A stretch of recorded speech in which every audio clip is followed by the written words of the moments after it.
So what do you guys think about the Balochistan issue? We've spoken about this a few times. On which side? On which border? On which side of the border? On the Iran side of the border or on the Pakistan side of the border? Actually, I've never heard your opinion on it. So for 40 rupees, give us a monologue. What is the Balochistan issue from the Iranian perspective, or how much of Balochistan falls under Iran? I actually want to know. I know absolutely nothing about the Iranian claim on that. Okay, so I could speak about this for hours, but let me just say... Give me just 5 minutes or 3 minutes. Okay, so before the Mahsa Amini revolution that has started, the Balochistan is a province in Iran that has been a major part of source of examples for how unjust the government is, because it's the poorest province in Iran and the living conditions there are terrible. It's also a lot of people associate the government's lack of care with that for that province, with the fact that it's a Sunni province. So they see it as an anti-Sunni discrimination by the central government for that province. Is it rich in resources, though? It's supposed to have a lot of gold. Okay. But they haven't extracted it. I don't know. They haven't extracted it. Yes, right. So people say these are the poorest. It's basically the poorest people in the country are sitting on top of mountains of gold. But even if they're extracted, but even if they get extracted, they're not going to see any of it. It's going to be similar to people in Khuzestan province, which are Arab, a part of Iran, and like a lot. Okay, and they are also sitting on the richest resources of the country, which is oil, and they be and water, and they are one of the poorest provinces as well, right? So it all goes to the centralized government, right? So the people in Sistan Balochistan in Iran, another thing that constantly gets highlighted is the children there. A lot of the lack of education, the horrible schools that you go and they don't even have roof on top of their head sometimes, right? And also lack of documents, lack of IDs. There are kids there, many kids there that don't even have a document that shows they're Iranian, and for a lot of the benefits that they're supposed to be getting, they need to show. So they are stateless. There are many stateless kids in Iran that are born in Iran, but because of lack of documentation, they can't prove that they're Iranian. So there is a huge anti-government movement in Sistan Balochistan. And there are also some separatists there that want Balochistan to secede from Iran, but mostly that's not the case. But the fact that some separatists are in Sistan Balochistan, the government, the government, the Islamic Republic, uses that as an excuse to go hard and to oppress the people in Sistan Balochistan with the excuse that these are separatist movements. So ever since the Mahsa Amini revolution that started in Iran, the Sistan Balochistan province has been one of the most active ones. In fact, the two main provinces that have been active against the regime have been Kurdistan and Sistan Balochistan, and I believe that Sistan Balochistan has had the highest number of victims. The number of people who they kill in the central government kills in Sistan Balochistan is higher than anywhere else, partly because they're poor and there's less reaction to them, partly because they're Sunni, partly because they're a border province, so they're more hostile towards them. I think the second highest would be Kurdistan, but I don't know which one is higher, but I think Sistan Balochistan is higher. Like, for example, during the early days of the revolution, they were just gunning down people. Like masses of people. It was horrible. Also, the Friday prayers in Zahedan, which is a city there, the main city in Sistan Balochistan, is constantly used as an anti-regime rallying area. So there's a major difference between the anti-government movement in Sistan Balochistan compared with the rest of the country. So if you see the anti-government, anti-Islamic Republic protests and political activity within the rest of the country, you get a sense of secular liberal tone to it, and many times even outright anti-Islamic, right? You don't get that in Sistan Balochistan. In Sistan Balochistan, they're very much anti-government, but they're also very, very, very Islamic. Just not the Islam of the government. Okay, they're very Sunni. Okay. Yeah. So, without going into too much detail, so is there a dynamic separatist movement in Iran's Balochistan? Because I just pulled up this map of Balochistan. So that much of that actually falls in Iran.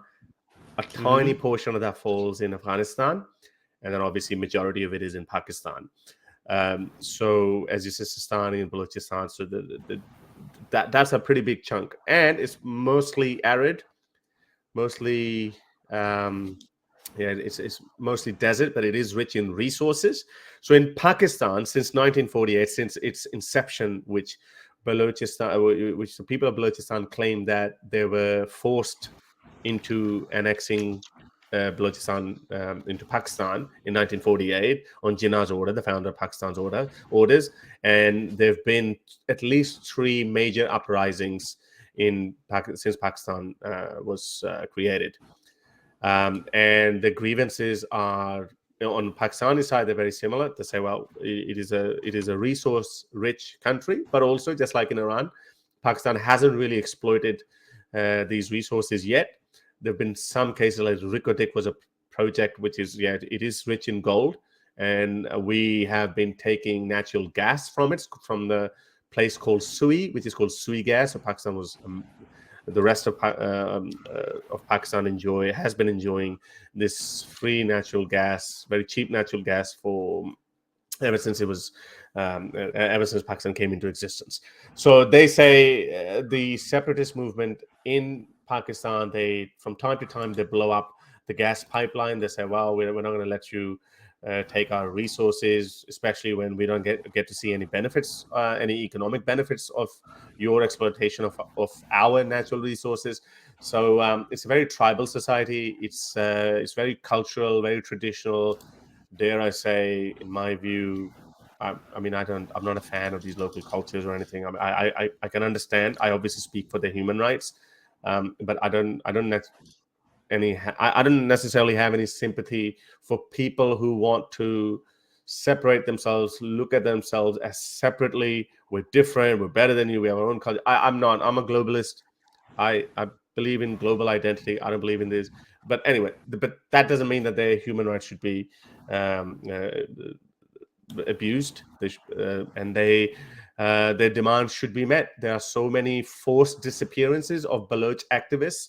I remember we all got scared back in 2020, 21, when 2 Balochi activists were killed, one in Sweden, called Shahzad Baloch, and the other one, Karima Baloch, in Canada. Both of them died by drowning. Their bodies were found in a local river creek or something, and they were not suicidal apparently, but they were both separatist activists.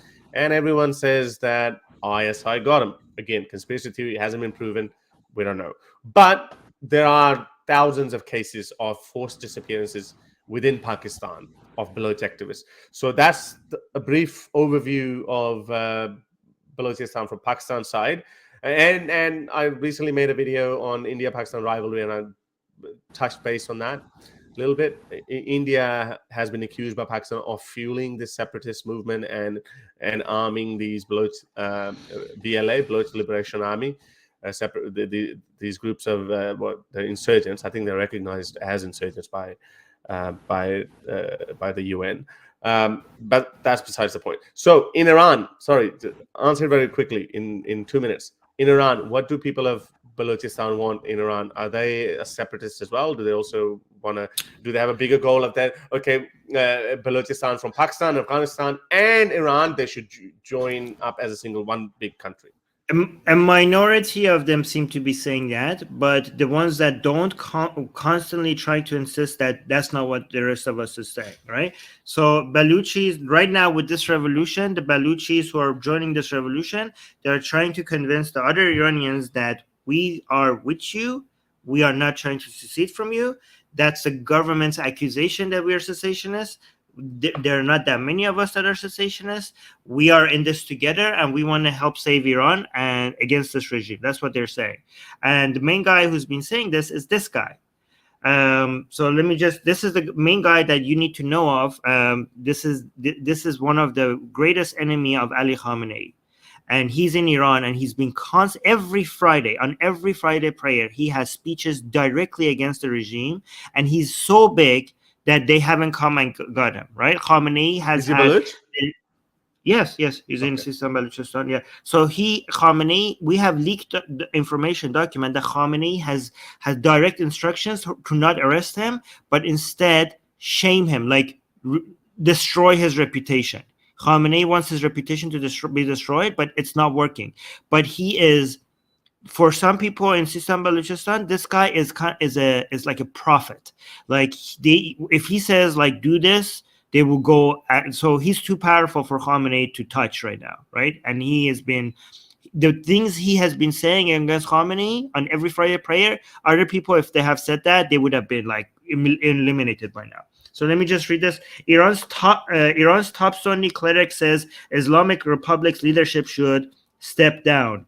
So here's Iran's most prominent Sunni cleric has called for the resignation of the country's Shia leadership as hundreds of anti-government protesters returned to the streets of the southeastern city of Zahedan after Friday prayers, despite a heavy presence of security forces. The sermons of Zahedan's Sunni Friday prayer leader, Maulvi Abdul Hamid, that's his name, remember that name, Maulvi Abdul Hamid, was not broadcast live on his Instagram account as previous weeks due to internet disruptions. His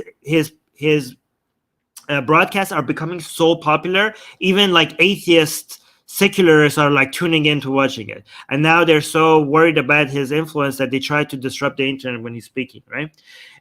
Internet monitor NetBlocks confirmed that real-time network data show a significant disruption to internet connectivity in Zahedan.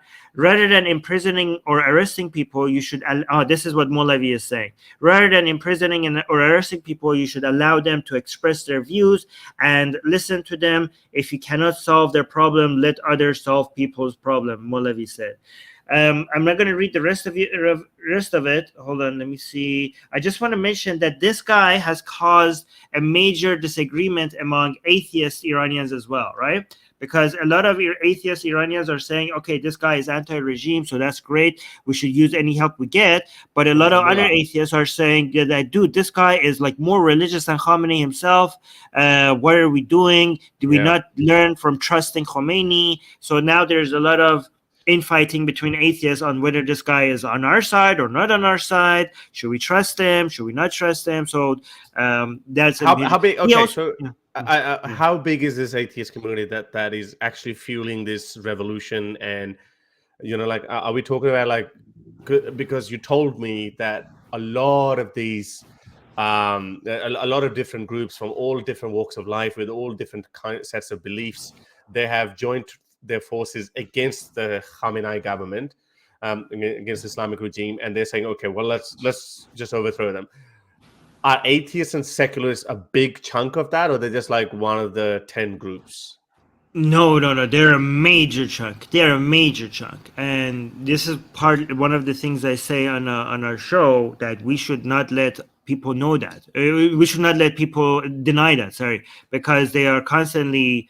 a lot of people try to dismiss we have atheists and anti-theists very active and a big chunk of this revolution, but what we're trying to be replaced by is polite secularists, right? People who are not necessarily they try to, a lot of mainstream media tries to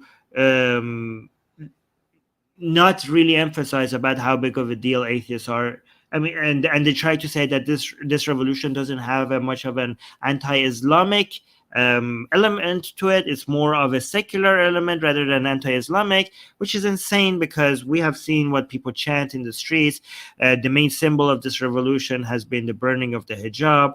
We see how for example, the mother of Kian Pir Falak, the kid that the regime murdered, the mother, when she came out in the funeral, and she said, "My son hated the Quran." You could see the entire crowd cheers. It was unbelievable. I've never seen so many people cheer somebody saying, "My son hated the Quran." So the anti-religion, anti-Islam, atheist, not just secular element within this revolution is very, very big. But we shouldn't deny that there's also other people. Like, we have very religious Sunni people that are also a major part of this revolution. I mean, these Sunnis, they have paid the highest price for this revolution. No community has given more victims, more number of people, more bodies than the Sistan Balochistan province, right? But that doesn't and also mean, one thing, but that doesn't mean that we can, let go of Iran for the next 50 years as well. I get it. Yeah. But they're not going to be able to. But they're motivated by their religious doctrine, and we're not going to swap one devil with another. Yeah, but so they are saying that what Maulvi Abdul Hamid says is that religion shouldn't be in power, right? So he's saying that he is for not having religion control. Okay, so he, for example, came out. He's the first politician. I can't believe. Okay, this guy. He came out and openly said, the first mullah in Iran that said that we need to have laik people, as he said it, in government. What people? Like the way, so laicite, that's the Persian version. Oh, like laicite, secular laicite. Right. So he means like non-religious people should be in government. See that. Right? But I mean, you see that, it's like it's incumbency factor. People are so sick of the status quo that they say, okay, anything but that, and they say, okay, we're religious leaders, don't even give us the same kind of power. But we know, this is your argument, that why Islam can never be reformed is we know that Islam always finds a way to creep in into every walk of your life, whether that's from government to your Yeah, but this guy is not Islam. This guy is somebody who happens to be Muslim, right? So I agree. No, so first of all, I know. Okay, but I'm a secularist, so I don't want Islam in the government, but I want Muslims in the government. Do you know what I mean? There's a difference. So as a secularist, I do believe that the voices of every citizen should be heard, and every citizen should be able to have an influence in their politics. You can't use your religion to manipulate politics, but you as a Muslim person should have a voice in politics. Everyone should. Of course, but let's just say, okay, so one good thing about this whole thing, let's take him off because I want to go full screen. Okay. So one good thing about this is that, okay, people from all walks of life are saying, you showed me that chart where I think there were only like 15% of the Iranians who were in favor of the status quo of the Islamic regime, something like that. Okay. Let's say 20%. Let's say 20%. Okay. So let's just say, so the other 80% who, and that number, 16. That number was lowering, yes. So it means that more and more people are going against the status quo of Islamic regime, right? So people from all walks of life are coming in. Sunnis are coming in, secularists are coming in, people who don't really care about that, but they just don't want to be a part of the Islamic regime.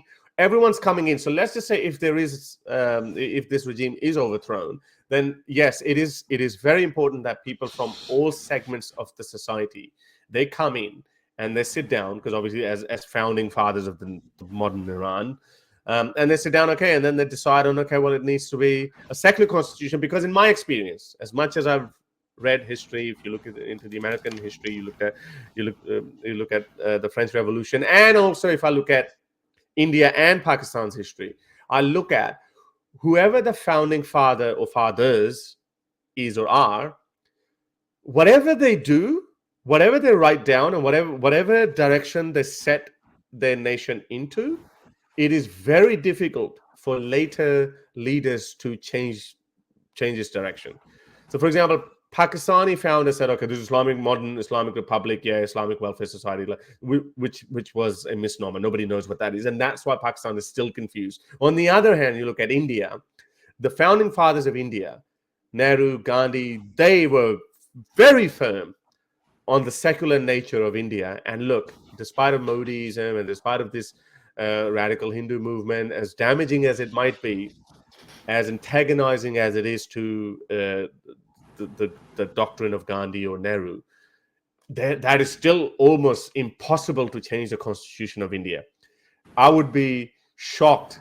I think they would need a mini revolution to turn India into a Hindu Rashtra, I mean, Hindu Republic, and change it from the Secular Republic of India. So I think so. Yeah. So I agree with you. I think it's important that people from all walks of life, Muslims included, Shias included, Sunnis included, secularists included, atheists included, everyone included, and when they sit down and whatever constitution they write up, I think that's going to be important, because you don't want only atheists either, because who knows? And too much absolute power corrupts. Absolutely. I think we should wrap it up at this. I think we've spoken 40. Yeah, I just want to emphasize that for people to understand that secularism doesn't mean that we exclude religious people from government. It just means we exclude religion from government. I just want people to know that.